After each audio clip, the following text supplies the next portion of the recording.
selamat datang kembali di channel ini. Kali ini saya akan menceritakan sebuah film Korea yang mengandung bawang, di mana mata kalian bisa mengeluarkan air mata. Jadi jangan lupa siapkan tisunya ya. Nah, tanpa berlama-lama, kita langsung saja ya ke ceritanya. Film diawali dengan dua orang pria bernama Do Seok si ketua dan anak buahnya bernama Jong Bae. Mereka merupakan petugas rentenir yang sedang mencari orang-orang yang macet membayar hutang. Di sana terlihat Do Seok sedang memarahi anak buahnya itu karena sifatnya yang kadang polos. Ketika mereka sedang bertengkar, tanpa sengaja Do Seok melihat salah satu nasabahnya yang sudah nunggak beberapa bulan tidak bayar. Ya, kita sebut saja nasabah tersebut bernama Sinta. Di sana Sinta meminta waktu untuk melunasi semua hutangnya karena suaminya sudah tiada. Namun yang namanya rentenir, mereka tidak mau menerima alasan apapun. Karena Sinta terlihat sangat miskin dan mustahil kapan akan membayarnya, Do Seok tiba-tiba saja mengambil anaknya Sinta untuk menjadi jaminannya. Hari itu juga Sinta langsung pergi mencari ke sana kemari mencari pinjaman. Bahkan dia juga meminta tolong ke tempat bekas suaminya bekerja. Namun bukannya dikasih, dia malah dicaci maki dan diberitahu sesuatu hal tak terduga. Bahwa suaminya bukan meninggal, melainkan telah pergi bersama perempuan lain. Keesokan harinya ketika mereka sedang di jalan, si jaminan berhasil kabur. Mereka pun langsung mengejarnya. Namun si jaminan yang cerdik berhasil bersembunyi sehingga Do Seok dan Jong Bae tidak dapat menemukannya. Sampai malam pun tiba, si jaminan dengan tertatih-tatih dia berhasil kembali ke rumahnya. Namun ketika masuk, si jaminan terlihat kebingungan karena dia tidak mendapati ibunya di sana. Bahkan untuk sekedar makanan pun kosong melompong. Keesokan harinya ketika Do Seok sedang takut karena si jaminan yang belum ditemukan karena ulahnya, tiba-tiba saja pihak kantor imigran menelponnya bahwa ada seorang wanita yang bersikukuh ingin menemuinya. Do Seok pun yang penasaran datang menemuinya. Yang ternyata dia adalah Sinta atau ibunya si jaminan yang sekarang tertangkap. Karena diketahui sebenarnya dia bukan asli orang Korea, melainkan orang Tiongkok yang menikah dengan orang Korea. Dirasa sudah pasrah karena pasti dia akan dikembalikan ke negara asalnya, Sinta meminta Do Seok untuk menelpon kakaknya karena dia bersedia untuk mengadopsi si jaminan dan otomatis akan melunasi hutangnya kepadanya. Tak lupa Sinta juga menitipkan sebuah foto dirinya dan anaknya berserta HP jadul untuk si bocil. Di sisi lain, si jaminan di dalam rumahnya terlihat sedang sibuk bersiap ingin pergi mencari ibunya dengan membawa sebuah tas besar. Dia mencari ibunya berjalan kaki dari pagi sampai menjelang malam. Melihat si bocil seorang diri, tentu saja mengundang orang yang berpikiran jahat. Terbukti seorang gelandangan mencoba ingin menculiknya, namun tiba-tiba... Ya, tiba-tiba Do Seok datang. Walaupun dari luar terlihat sangar, namun ternyata hatinya seperti Hello Kitty. Begitu mengetahui ibunya si jaminan ditangkap, dia langsung mencari si jaminan kemana-mana. Setelah berhasil menyelamatkan si jaminan, Do Seok pun menjelaskan perihal yang ibunya katakan termasuk akan diadopsi. Dan untuk sementara waktu sebelum dijemput, Do Seok membawa si jaminan ke rumahnya. Hari-hari berlalu, kini si jaminan sudah terlihat mulai menerima keadaan. Dia kini rajin membersihkan rumah Do Seok dan Jong Bae karena mereka mengatakan bahwa jika si jaminan diadopsi oleh pamannya yang kaya, maka dia akan disekolahkan dan jadi sukses supaya bisa bertemu dengan ibunya. Bahkan mereka kini terlihat sedikit lebih akrab, namun tetap saja mereka memanggil anak itu dengan sebutan jaminan. Tiba-tiba saja telepon berdering, yang ternyata yang menelpon adalah pamannya si jaminan.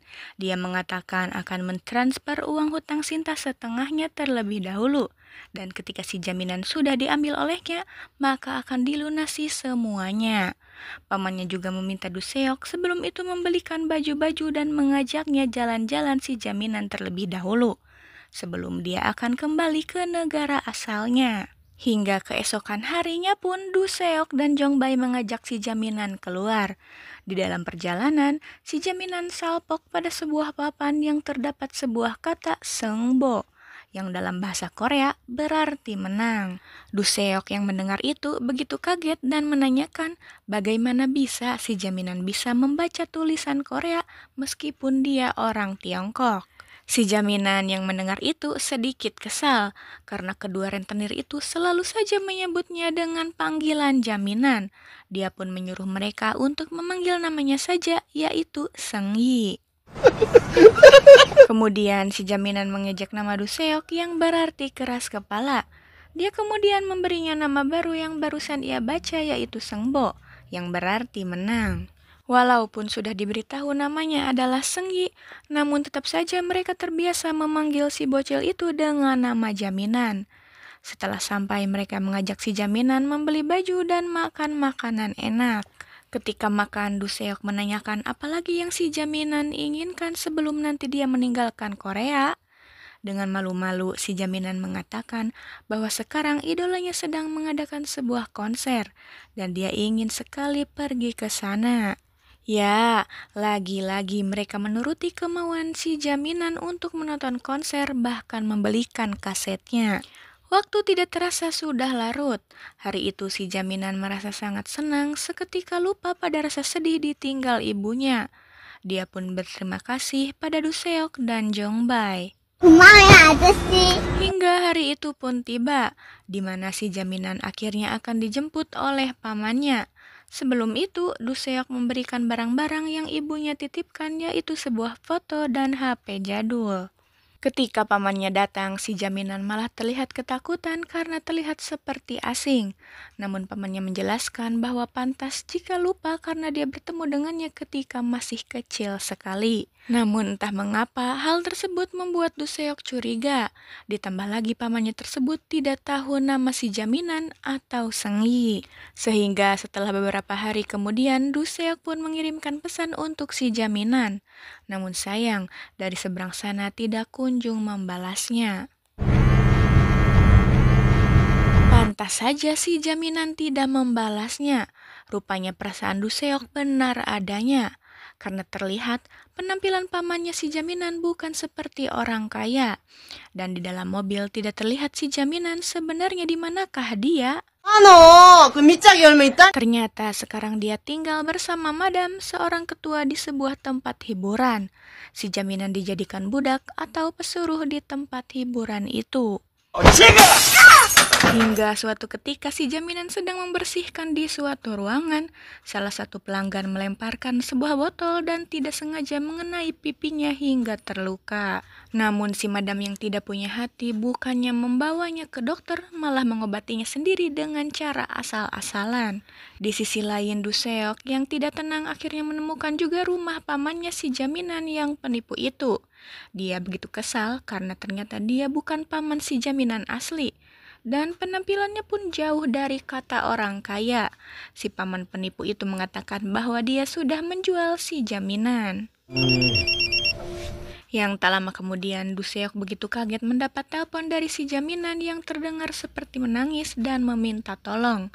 Dan tak kalah kaget dan sedihnya lagi, Du Seok begitu mendengar bahwa si Jaminan sekarang berada di sebuah tempat hiburan malam. Begitu melihat si Jaminan dalam keadaan seperti itu, entah mengapa hati Du Seok rasanya sakit sekali. Mereka pun membawanya meskipun harus membelinya dengan cara menjual mobilnya. Entah kapan dari yang awalnya benci karena cinta ibunya si Jaminan yang mogok bayar, namun perasaan sayang itu muncul tiba-tiba di hati Du Seok dan Jong Bai kepada si Jaminan. Karena mereka juga mengobati lukanya, bahkan menyekolahkan si Jaminan layaknya anak sendiri. Hari-hari berlalu, si Jaminan pun kini menjadi anak yang pintar. Dia semakin bersemangat bersekolah. Apalagi Du Seok dan Jong Bai selalu menyemangatinya dan berusaha memenuhi semua kebutuhannya. Hingga tak terasa kini dia tumbuh menjadi seorang remaja yang cantik dan semakin pintar saja. Sampai suatu hari ketika pulang sekolah, diam-diam Sinta ibunya memperhatikannya dari jauh dengan tatapan rindu. Namun saat melihat Duseok menjemput anaknya itu dan mereka berdua terlihat sangat akrab dan bahagia, Sinta pun ikut bahagia dan pergi kembali tanpa menghampiri mereka. Beberapa tahun kemudian terlihat Duseok mondar-mandir layaknya seorang ayah. Yang kini putrinya sudah beranjak dewasa, sudah mengenal cinta. Duseok tidak bisa tidur sebelum si jaminan pulang dari kencannya. Dan tak lama kemudian dia mendapat telepon dari ibunya Sinta yang mengabari jika Sinta sekarang sedang sakit parah dan dia ingin Duseok ke sana menjenguknya sembari membawa anaknya Sinta, yaitu Sengi atau si jaminan. 아이고, Sesampainya di sana, si jaminan langsung dipeluk oleh neneknya. Yang tak lama kemudian, neneknya menyuruhnya untuk menemui ibunya di dalam yang sedang terbaring. Ibunya memperhatikan si jaminan dengan perasaan sedih dan haru karena dia meninggalkannya ketika si jaminan masih sangat kecil.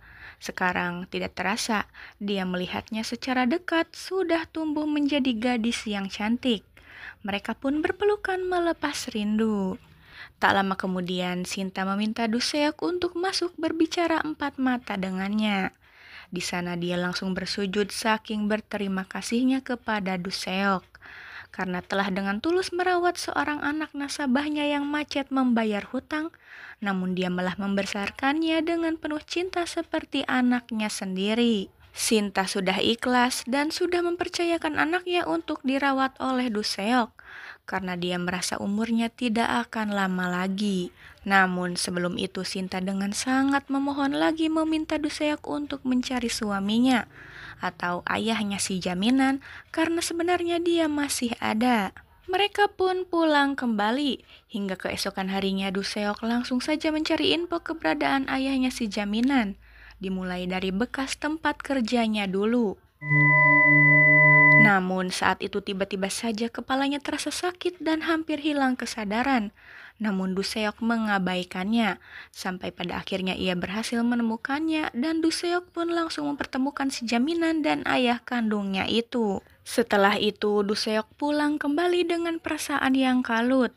Dia memikirkan bagaimana jika si jaminan akan melupakannya karena sudah bertemu dengan ayah kandungnya. Sedangkan dirinya sudah terlanjur menyayanginya layaknya anak sendiri. Tak lama kemudian, si jaminan menelponnya. Namun dia begitu kaget karena si jaminan untuk pertama kali memanggilnya dengan sebutan ayah. Si jaminan memintanya untuk menjemputnya. Mendengar hal itu, perasaan sedih Duseok langsung menjadi senang karena si jaminan tidak melupakannya dan malah secara tidak langsung dia memilihnya untuk menjadi ayahnya.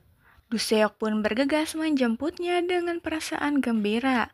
Bahkan dia juga membawa pemutar musik untuk ia nyalakan lagu kesukaan si jaminan untuk di motor nanti.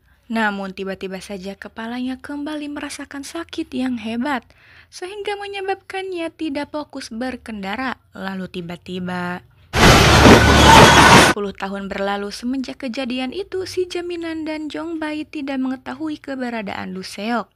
Bahkan Duseok tidak tahu jika kini putri kesayangannya sudah menjadi wanita sukses, yaitu penerjemah Korea Tiongkok.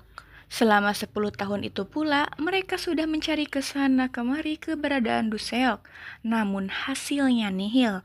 Karena di daftar pencarian orang hilang pun nama Duseok tidak kunjung ditemukan. Suatu ketika di perjalanan, si jaminan tak sengaja melihat papan spanduk yang waktu kecil ia bahas bersama Jongbai dan Duseok. Dia baru ingat bahwa waktu itu ketika bocil dirinya iseng memberi nama baru untuk Duseok, yaitu Sengbo yang berarti menang. Saat itu juga mereka kembali mencarinya dengan nama Sengbo. Ya, ternyata benar. Pantas saja ternyata Duseok mengalami amnesia semenjak kecelakaan itu. Memorinya hilang semua dan yang tersisa hanyalah sebuah buku yang tertulis di sana sebuah nama, Sengbo dan Jaminan.